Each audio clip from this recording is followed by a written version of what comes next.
Bueno, pues 1 Corintios, capítulo 5, versículos del 1 al 13, todo el capítulo.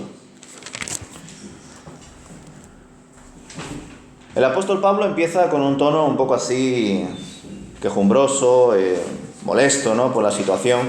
Dice: me cuesta creer lo que me informan acerca de la inmoralidad sexual que hay entre ustedes, algo que ni siquiera los paganos hacen. Me dicen que un hombre de su iglesia vive en pecado con su madrastra. Ustedes están muy orgullosos de sí mismos. En cambio, deberían estar llorando de dolor y vergüenza y echar a ese hombre de la congregación. Aunque no estoy con ustedes en persona, sí lo estoy en el espíritu. Y como si estuviera ahí, ya emití mi juicio sobre ese hombre, en el nombre del Señor Jesús. Ustedes deben convocar a una reunión de la iglesia. Yo estaré presente en espíritu, igual que el poder de nuestro Señor Jesús. Entonces deben expulsar a ese hombre y entregárselo a Satanás, para que su naturaleza pecaminosa sea destruida y él mismo sea salvo el día que el Señor vuelva. Es terrible que se jacten sobre dicho asunto.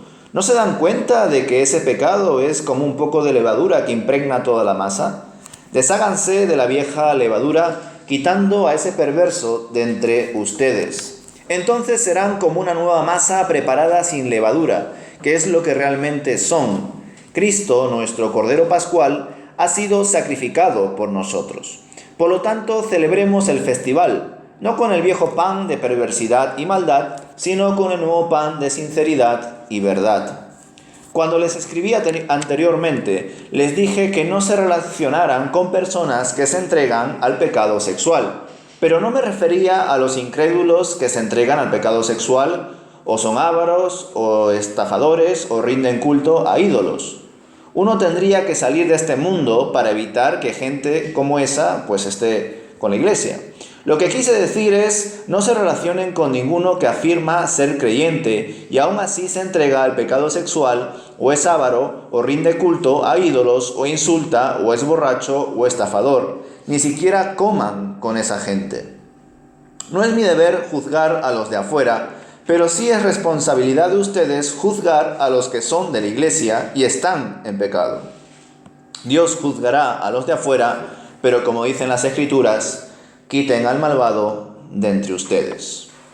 Como veis, el tono del apóstol Pablo en este capítulo 5 es muy duro, verdaderamente está molesto de que dentro de la iglesia que se encuentra en Corinto, dentro de esta comunidad, haya personas que estén practicando el pecado sexual, incluso acostándose con su madrastra, en el caso de este hombre que él señala, y que sin embargo el resto de la comunidad ni se molesta por señalarlo, ni por exhortarlo para que no practique esa mala vida.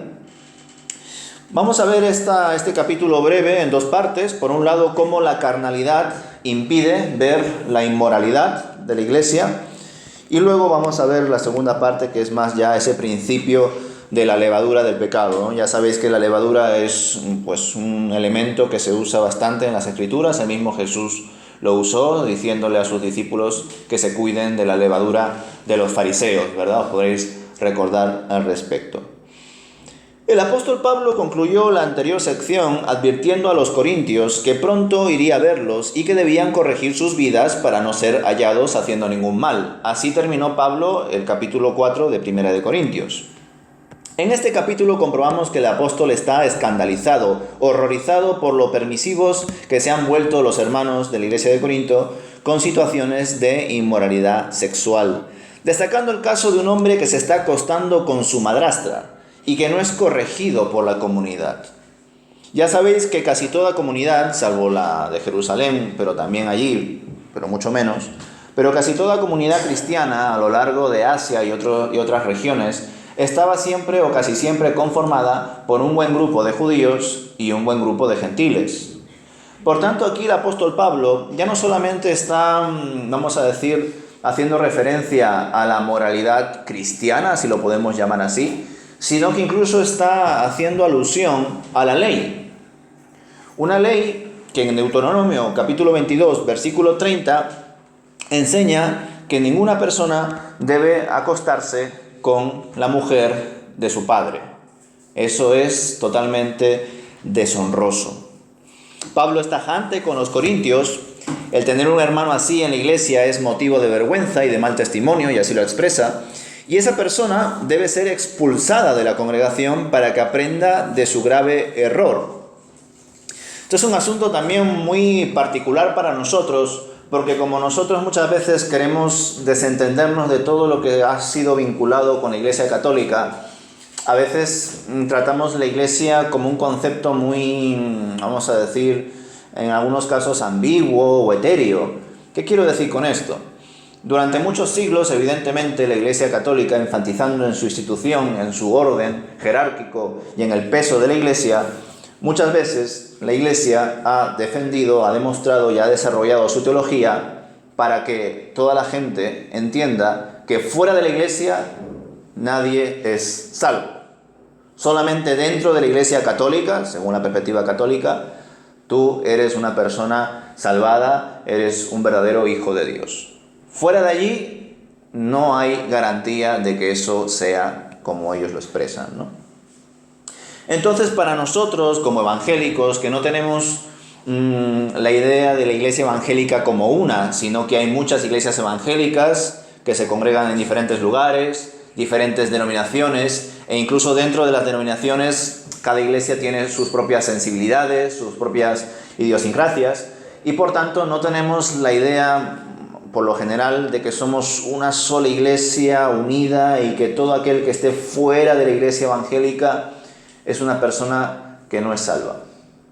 Es cierto que hay un sector un tanto más permisivo, más inclusivo de las iglesias evangélicas, que hasta incluso, por ejemplo, dicen o creen que los ortodoxos, los católicos u otros movimientos cristianos, de algún modo, aunque estén equivocados en algunas partes doctrinales, son salvos o se van a llegar a salvar. Es cierto que dentro de las distintas expresiones evangélicas hay un sector que piensa así. Pero también hay otro sector muy fuerte que entiende que ningún católico se va a salvar, ningún ortodoxo se va a salvar, ningún judío se va a salvar.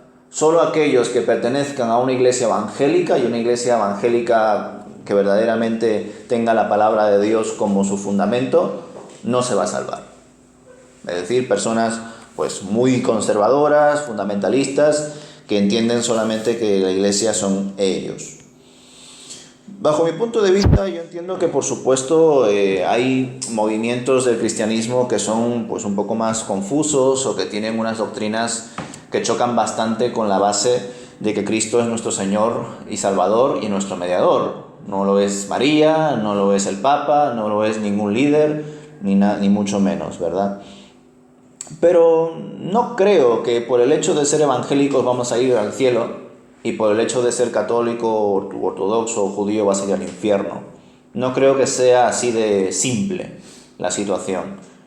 Al menos Dios, entiendo yo, va más allá de nuestros esquemas, de nuestro orden y de nuestra historia, ¿verdad? Dios ve el corazón, Dios ve las intenciones de las personas.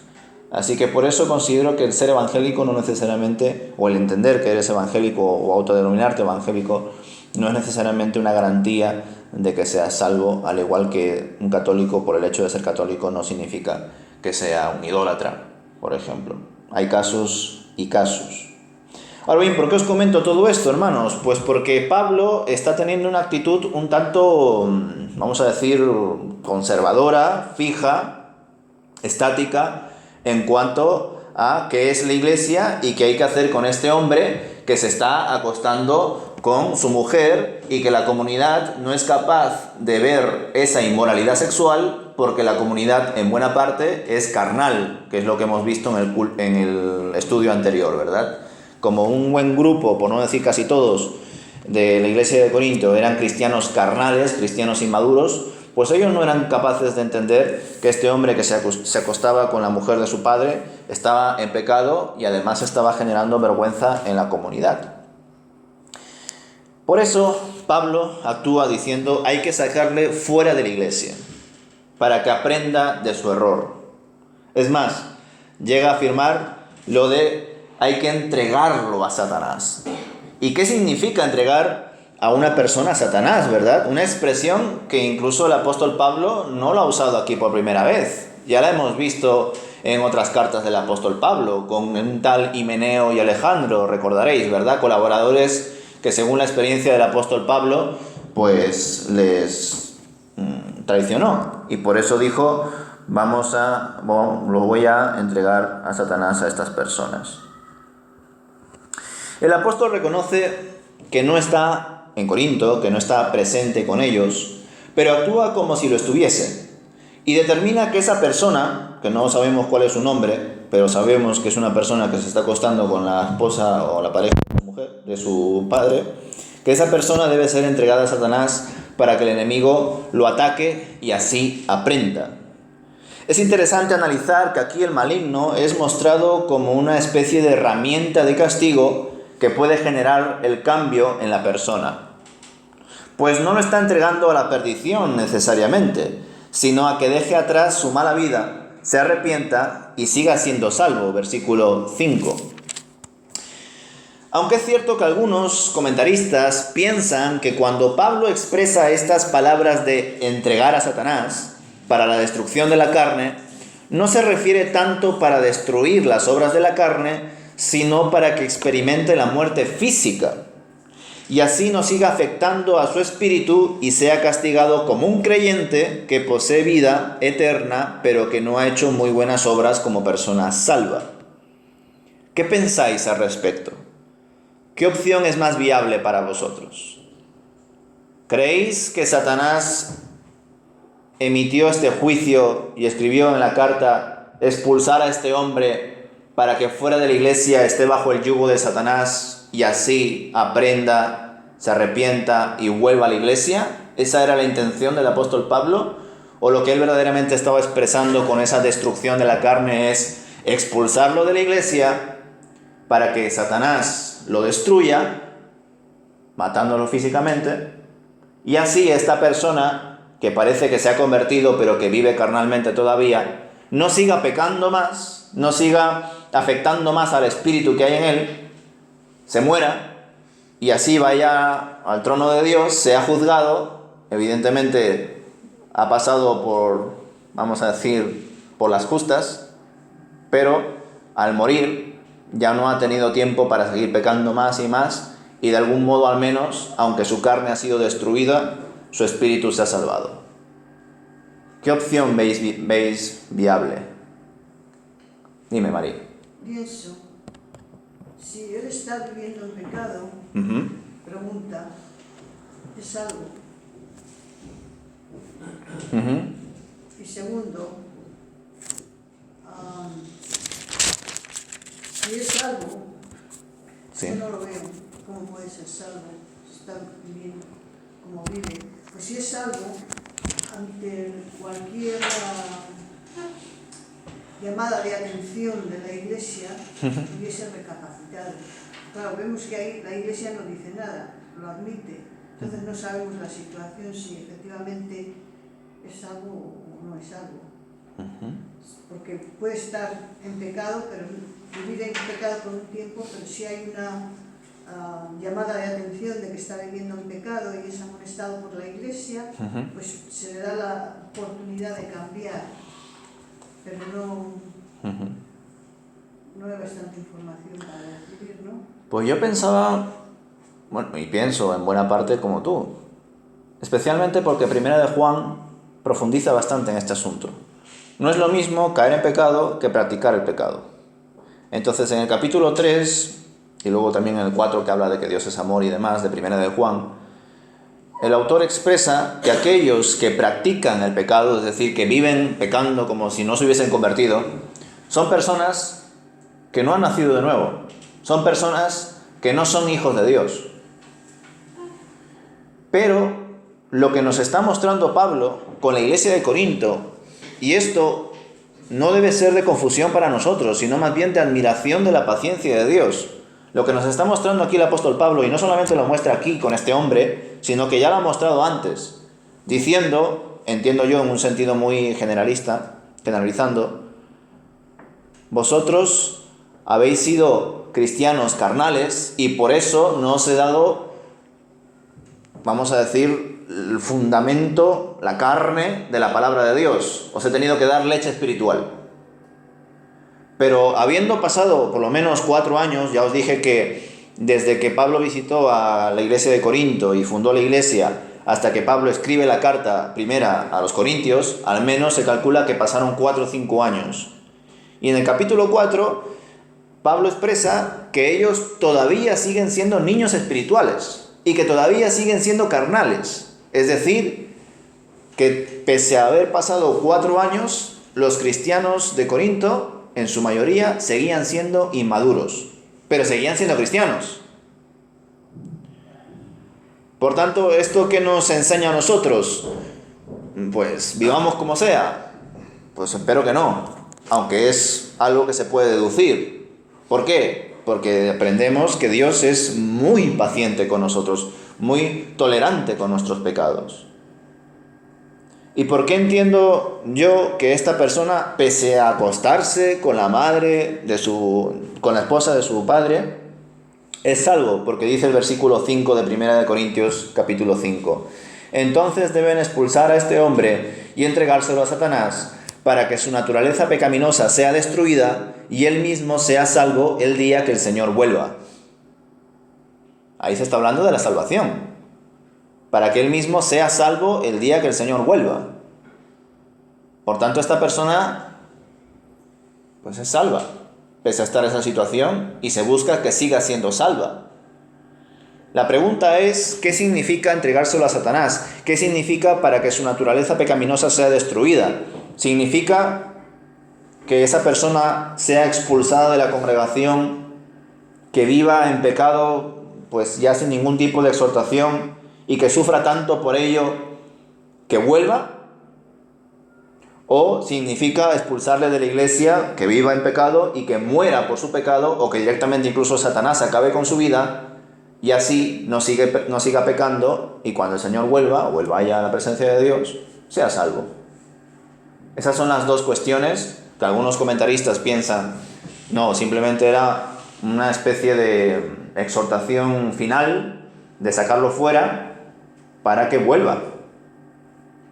Pero otros piensan, no, es sacarlo fuera y que Satanás lo destruya, que muera, y que de esa forma no siga con esa vida de pecado pese a haberse convertido, y que pues esté en la presencia de Dios y sea salvo. Esas son las dos opciones. La opción de que Satanás mismo lo mate o de que Dios mismo acabe con su vida no es necesariamente una opción inviable, porque ya la hemos visto en Hechos, en el libro de los Hechos, capítulo 5 también, con Ananías y Zafira. Ahora bien, claro, cuando contrastamos los cristianos carnales de la iglesia de Corinto, y especialmente a este hombre sin nombre que se acuesta con la esposa de su padre, y contrastamos la situación de Ananías y Zafira, que intentaron engañar a la iglesia vendiendo todos sus bienes y solamente dando una parte, pues es cierto que al compararlo decimos, wow, Señor, ¿por qué has sido tan poco paciente con Ananías y Zafira? ¿Y por qué eres tan paciente con la iglesia de Corinto e incluso con este hombre? Pues porque Él es Dios, Él sabrá lo que está haciendo y por qué lo hace, eso está claro. Lo que sí también es que Dios puede fulminar a una persona que esté en pecado y que esté engañando a la iglesia, o puede dejar que esa persona siga así. Y las pruebas están ahí. Hay pastores, hermanos, que han engañado a la iglesia, han manipulado, algunos han robado incluso desde la bolsa de las ofrendas, algunos pastores aconsejaban a un matrimonio y el pastor se acostaba a escondidas con la mujer. Han habido muchos horrores en la iglesia, incluso recientemente están habiendo. Esos pastores y esos hermanos que roban de las ofrendas o que se acuestan con mujeres ajenas, ¿han sido fulminadas por Dios, como Ananías y Zafira? No. ¿Podría Dios fulminarlos? Sí, yo al menos pienso que sí, porque ya lo ha hecho, ¿por qué no lo va a volver a hacer? Pero, por ejemplo, a este hombre que está dañando a la iglesia de Corinto, Dios no lo ha fulminado. Entonces, ¿Dios puede fulminar a alguien? Sí, pero solo si Él quiere, y Él sabrá por qué. Y eso nos debe dar a nosotros temor. Eso nos debe dar a nosotros respeto por nuestra vida. Eso nos debe enseñar a que el pecado es malo para nosotros, afecta a nuestro entorno, afecta a nuestra familia, a la iglesia y en especial molesta a Dios, a nuestro Padre. Y por tanto el pecado es algo que debemos aborrecer y dejar atrás. Pero como todavía a veces tenemos esa tendencia y no maduramos espiritualmente y en el resto de las áreas de nuestra vida, pues muchas veces volvemos otra vez al pecado. Y Dios es tan paciente que en muchas ocasiones permite que eso pase. Claro, Corinto era una ciudad que estaba pues llena de pecado. Entonces lo que este señor estaba haciendo, y la iglesia siendo carnal, pues puede ser que ni siquiera les pensaran que era pecado, ni siquiera se daban cuenta, estaban tan acostumbrados que era normal, era la norma. Que en realidad es lo que nos pasa a nosotros. Entonces, efectivamente, si no les amonestaron, si era la norma, incluso ellos a lo mejor no lo veían mal.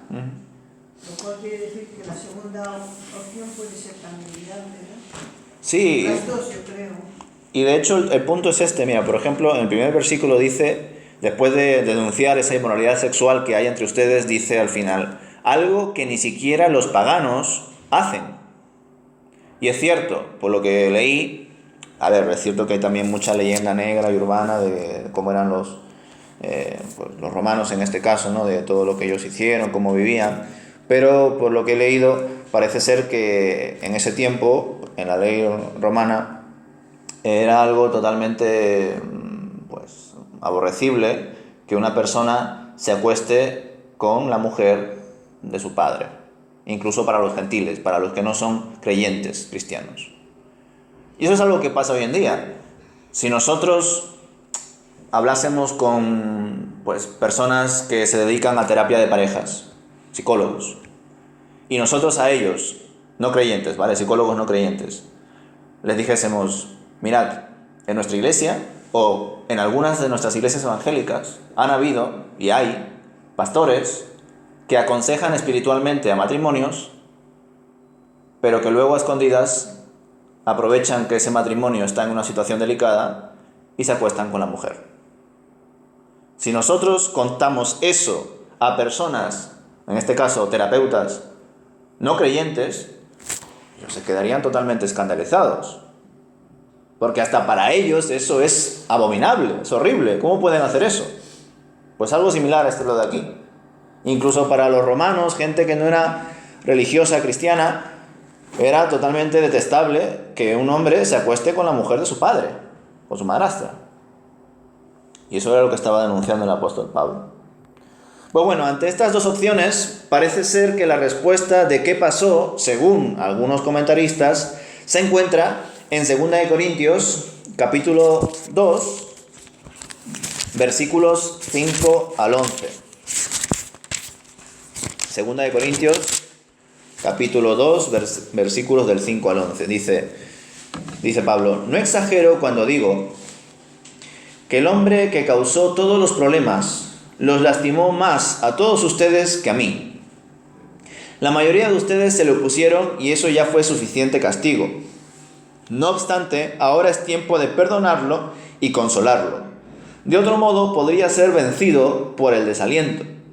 Así que ahora les ruego que reafirmen su amor por él. Les escribí como lo hice para probarlos y ver si cumplirían mis instrucciones al pie de la letra.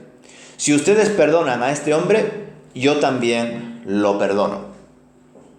Estas palabras de 2 Corintios capítulo 2, versículos del 5 al 11, según varios comentaristas, hace referencia a este hombre que se acostaba con su madrastra de 1 Corintios capítulo 5. Y por tanto, si eso es así, si eso es cierto, lo que estaba diciendo el apóstol Pablo no es sacarlo de la iglesia, entregarlo a Satanás para que se muera y dé cuentas a Dios, sino sacarlo de la iglesia para que su pecado, de algún modo crezca en él hasta que él mismo se dé cuenta, ya que no ha hecho caso a nuestras exhortaciones, de lo mal que está y que vuelva a la iglesia. Y claro, cuando leemos este capítulo 2 de 2 de Corintios, es cierto que hay varias coincidencias, no se dice el nombre de este hombre.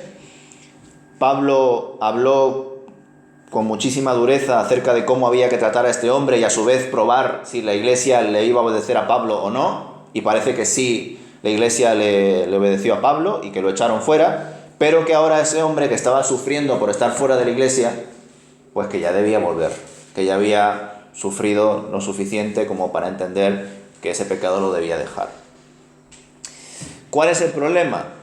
Que según algunos autores, y yo también lo veo en parte así, cuando Pablo expresa estas palabras en el capítulo 2 de 2 de Corintios, da la sensación de que es otra persona. ¿Por qué? Porque dice Pablo que le ha hecho daño a él. Y ya debemos saber que en la iglesia de Corinto había un buen grupo de personas que estaban en contra de Pablo. ¿Por qué? Porque estaban a favor de Apolos y de Cefas. También, supongo que esto lo habréis oído, algunos autores consideran que entre la primera carta de Corintios y la segunda, o quizá antes incluso de la primera, ha habido alguna otra carta más y que se ha perdido. Y que quizá ahí se darían los datos de forma más distendida de este hombre. Por tanto, pues no sabemos. Yo os comparto estas cosas porque son pues las posibilidades de interpretar este texto. No obstante, respecto a la pregunta, ¿no? ¿Qué significa entregar a una persona a Satanás? Básicamente entendiendo que el mundo está gobernado por Satanás, pues entendemos que echar fuera a una persona de la iglesia es como entregarlo al mundo, es como entregarlo a Satanás. Y esto tiene, pues, consonancia con lo que Jesús mismo enseñó. En esa famosa frase que citamos mucho nosotros en los cultos de oración, y que está bien, pero que no está del todo contextualizada, donde estén 2 o 3 reunidos, ahí estará el Señor. Vale, esa frase que la decimos generalmente en el culto de oración porque somos poquitos, o que se dicen en reuniones así de consejo, por ejemplo, o reuniones pequeñas, pues en verdad eso de que donde está 2 o 3 reunidos, ahí está el Señor, el contexto es de exhortación, de juicio. Porque donde estén 2 o 3 reunidos, junto con el hermano que está en pecado o que ha cometido algún error, Dios está emitiendo exhortación para que ese hermano recapacite. Por eso, ¿no? Cuando tú tienes un problema con un hermano, háblalo con él. Si no te hace caso, háblalo con otros hermanos ancianos de la iglesia y con ellos ve a hablarlo con él. Y si sigue igual, tomadlo como gentil, como extranjero. Eso era lo que enseñó Jesús. Y aunque para nosotros resulte duro, pues debemos entender que es así.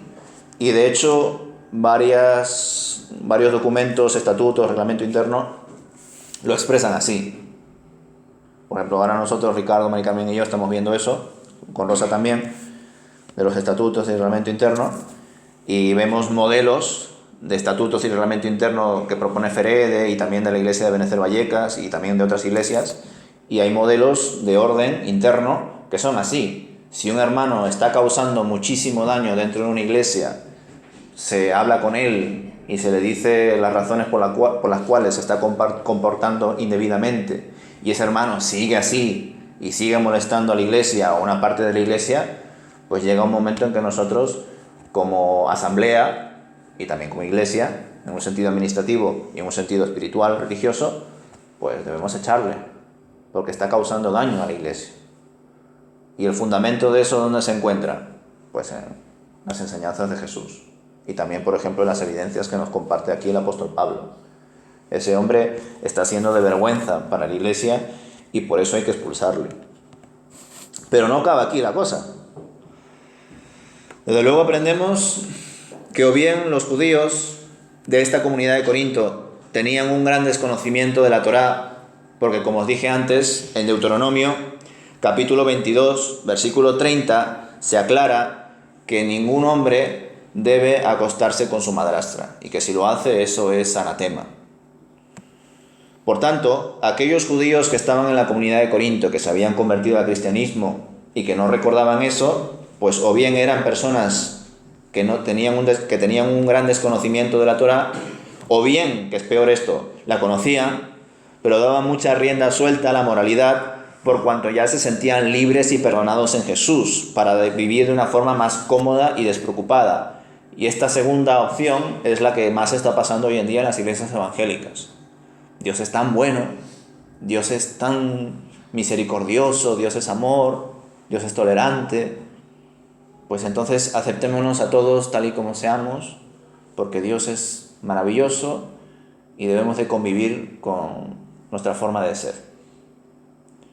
Pues bueno, por un lado debemos intentar hacerlo, por supuesto, pero trabajando conjuntamente como iglesia para que todos seamos perfeccionados a la imagen de Dios. Ser santos como Dios es santo, ser perfectos como Dios es perfecto. Claro, el problema es que hay muchas personas que eso no les gusta, porque es como invadir su intimidad, ¿no? Su vida privada, y no les gusta. Y aquí vemos pues una expresión. Ellos decían, no, pero si Jesús nos ha perdonado, podemos vivir como queramos. Incluso una visión un tanto arcaica del catolicismo, ¿no? De, bueno, peco, me confieso. Peco, me confieso. Peco, me confieso. Y ya está. Y soy limpio. Y me vuelvo a ensuciar, pero me vuelvo a limpiar.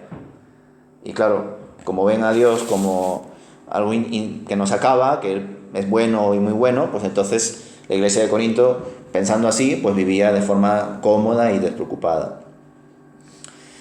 Y de hecho, pues en efecto, como lo expresa desde el principio, estaban perdidos y vivían incluso peor que, en algunos casos, que los propios romanos.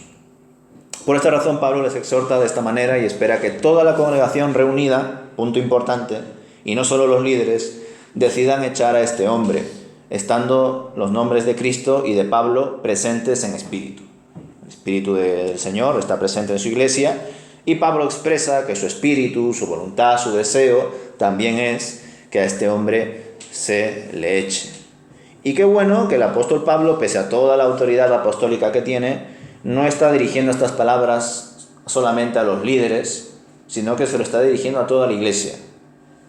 Y eso nos ratifica a nosotros en nuestra idea de que la iglesia debe tener un gobierno congregacional, que aunque exista un consejo de diáconos, exista un pastor o varios pastores, aún así, aunque ellos trabajen en diferentes ideas y que tengan una visión, aún así es toda la iglesia, todos los miembros, los que deben decidir, siempre con temor de Dios y bajo la dirección de su espíritu, lo que debe hacer la iglesia. Y eso es lo que está haciendo aquí el apóstol Pablo. El apóstol Pablo no está escribiendo diciendo a los corintios, vosotros vais a echar a ese hombre porque lo digo yo, y punto. No está escribiendo eso el apóstol Pablo. Tampoco está escribiendo, esto que estoy diciendo aquí solamente se lo digo a Apolos, a Cefas y a los diáconos que estén en Corinto, y que ellos decidan echar a ese hombre. No está diciendo eso. Le está diciendo que se reúnan y que como iglesia decidan echar fuera a esta persona, que es algo muy, muy distinto. Y lo dice, bueno, si queréis lo puedo leer en el versículo 4. En el nombre del Señor Jesús, ustedes deben convocar a una reunión de la iglesia. Yo estaré presente en espíritu, igual que el poder de nuestro Señor Jesús. Bueno, vamos a la segunda parte, los versículos del 6 al 13. Ya sabéis que el capítulo es breve, solamente 13 versículos. El principio de la levadura del pecado. A partir del versículo 6, el apóstol hace un paralelismo entre la levadura y la masa, representando la levadura al pecado y la masa a la comunidad de Corinto. En efecto, la levadura es un recurso empleado en las Escrituras en varias ocasiones para hacer referencia al pecado, y por eso Pablo la menciona de un momento a otro, porque ya seguramente los creyentes de Corinto lo habrían escuchado o leído de las Escrituras o también del propio Jesús. Como ya sabemos, la levadura es un microorganismo que, mezclada con harina, agua y sal, y bajo ciertas condiciones, genera una masa apta para producir alimentos como por ejemplo el pan. Por lo tanto, si la iglesia no juzga y condena el pecado, en esta ocasión pues de este hombre, sería como dejar que el pecado entre a la comunidad y la acabe afectando en su totalidad, como dejar una levadura y que leude la masa y que se hinche y valga para pan, ¿no? Pablo ordena a los corintios que se deshagan de la vieja levadura, expresión que él también emplea diciendo en otros escritos no la vieja levadura, sino la vieja naturaleza. ¿verdad?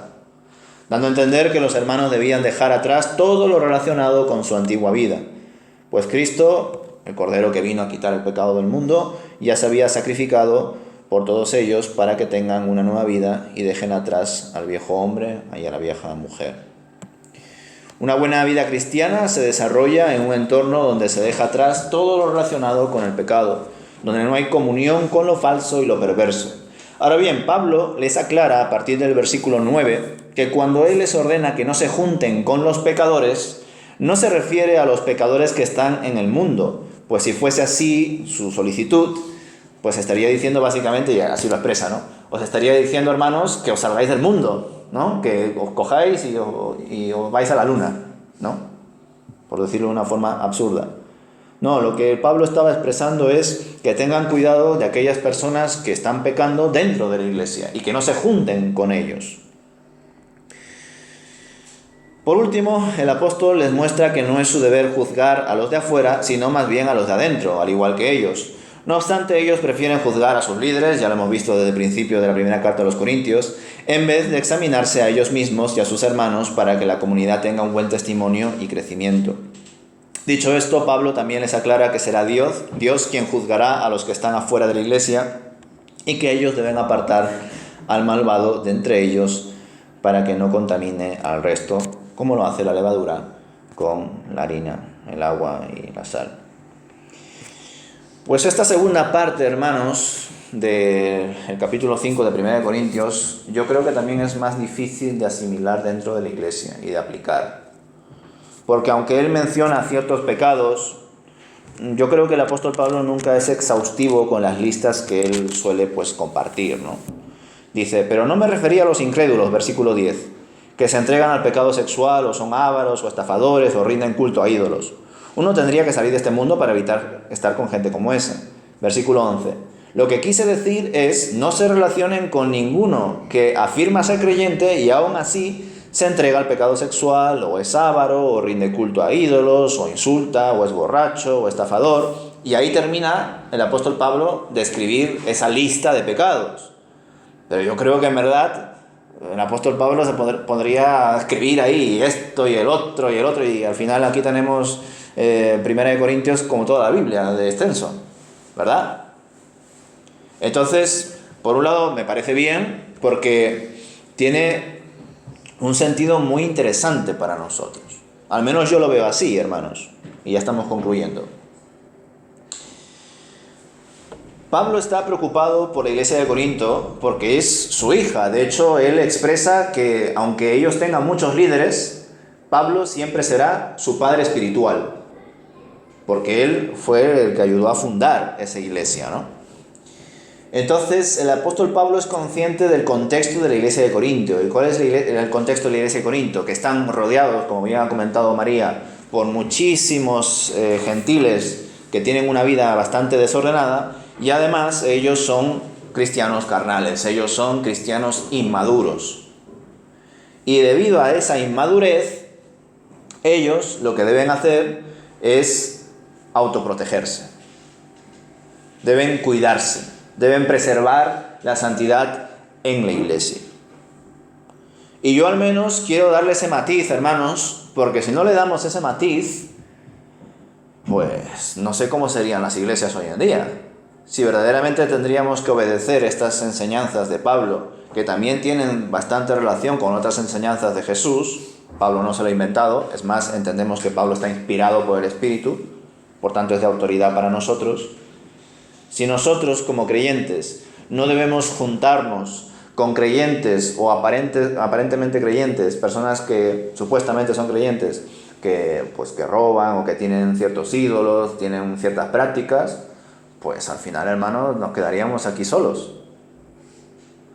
Porque los ídolos de hoy en día, pues bueno, depende. Es decir, hay gente, por ejemplo, que es capaz de ver películas, escuchar música, ver el fútbol y hacerlo de una forma, de ocio. Están un momento viendo un partido, otro momento escuchando a un cantante que les guste y otro momento viendo una película. Y hasta ahí está bien. Pero cuando esa persona está todo el rato pensando en el fútbol y su vida es el fútbol, o su vida es ese cantante o ese grupo de música o lo que sea, pues eso se convierte en un ídolo. para esa persona. Incluso pone al fútbol o lo que sea por encima de su familia. Entonces esa persona es un idólatra, no de un monumento, de una arcilla, como quizá en este tiempo, pero sí, en este caso, pues del fútbol, por ejemplo.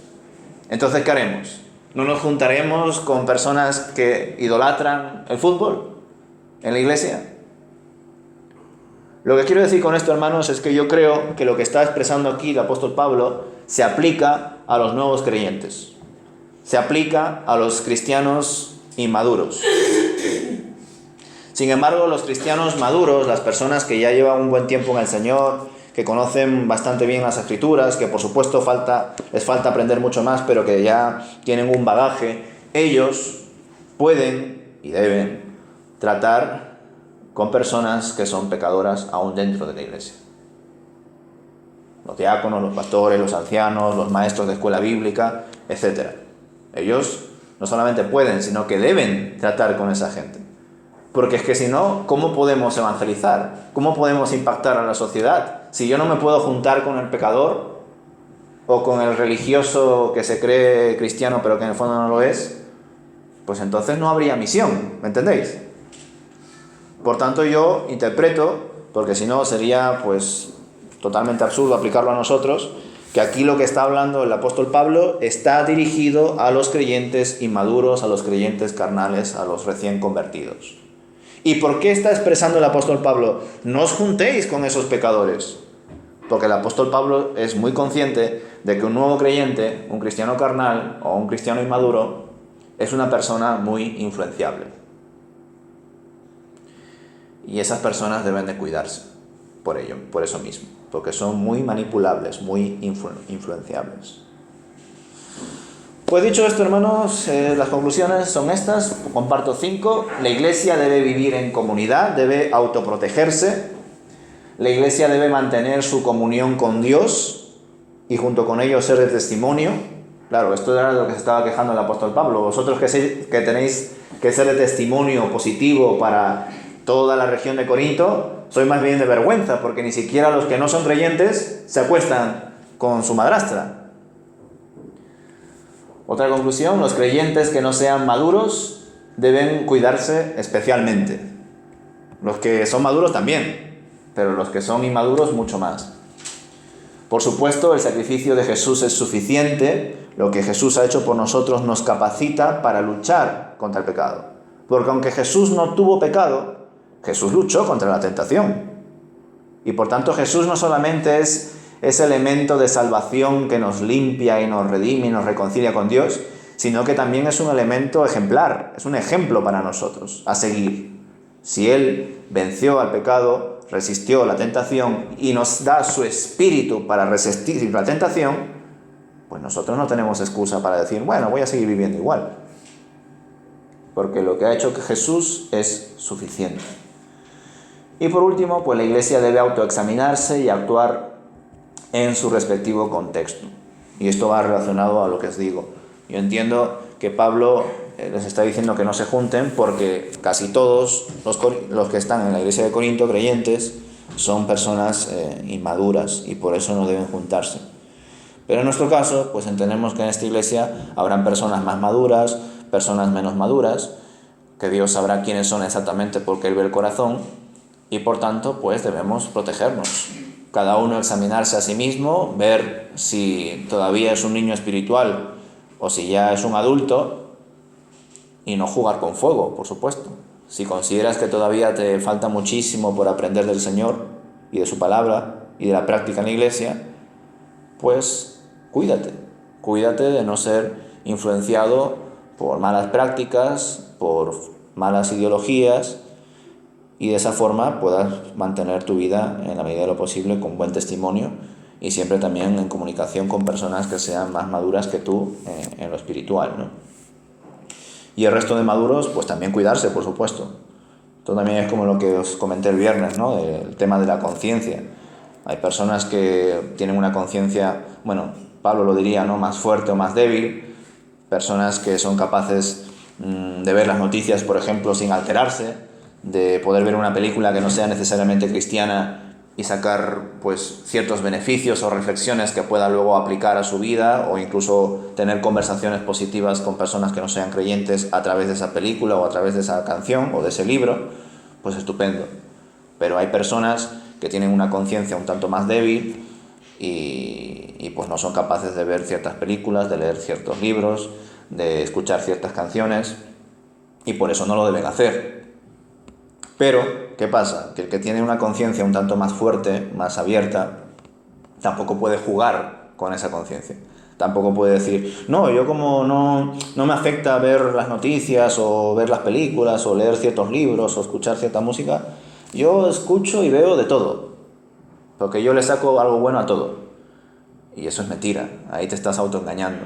Hay algunos contenidos, hay algunos libros, hay algunas canciones, hay algunos, bueno, en definitiva, algunas cosas que aún siendo maduros no debemos ni de consultar, ni de saber, ni de nada, debemos de desecharlas directamente. Y pues para eso Dios también nos ha dado discernimiento. Así que, bueno, qué bien que la iglesia no sea de un solo perfil, sino que seamos multiculturales, que cada uno sea de su padre y de su madre, y que en definitiva seamos una diversidad que con la ayuda de Dios intenta mantenerse unida.